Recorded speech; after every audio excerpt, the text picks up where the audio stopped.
Бірінші қара сөз. Бұл жасқа келгенше жақсы өткіздік пе, жаман өткіздік пе? Әйтеуір бірталай өмірімізді өткіздік. Алыстық, жұлыстық, айтыстық, тартыстық. Әурешілікті көре-көре келдік. Енді жер орда жасқа келдік. Қажыдық, жалықтық. Қылып жүрген ісіміздің баянсызын, байлаусызын көрдік.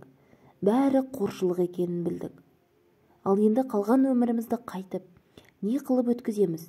Соны таба алмай өзімде қайранмын. Ел бағу? Жоқ, елге бағым жоқ. Бағусыз дертке ұшырайын деген кісі бақпаса, не албыртқан? Көңілі басылмаған жастар бағамын демесе, бізді Құдай сақтасын. Мал бағу? Жоқ, баға алмаймын. Балалар өздеріне керегінше өздері бағар. Енді қартайғанда қызығын өзің түгел көре алмайтұғын.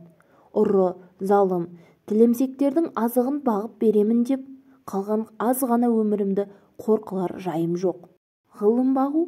Жоқ, ғылым бағарға да, ғылым сөзін сөйлесер де адам жоқ. Білгеніңді кімге үйретерсің, білмегеніңді кімнен сұрарсың?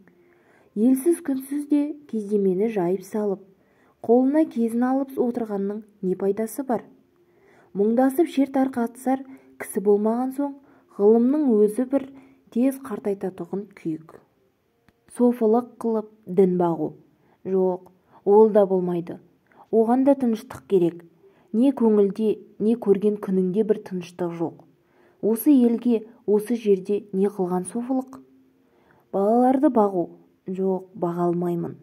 Бағар едім, қалайша бағудың мәнісін де білмеймін. Не болсын деп бағам? Қай елге қосайын, қай харекетке қосайын?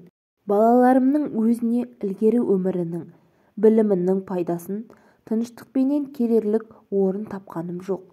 Қайда бар, не қыл дерімді біле алмай отырмын. Не деп бағам?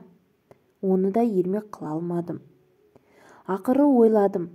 Осы ойыма келген нәрселерді қағазға жаза берейін. Ақ қағаз бен қара сияны ермек қылайын. Кімде-кім ішінен керекті сөз тапта жазып алсын, я оқысын. Керегі жоқ десе, өз сөзім өзімдікі дедім де, ақыры осыған байладым. Енді мұнан басқа ешбір жұмысым жоқ.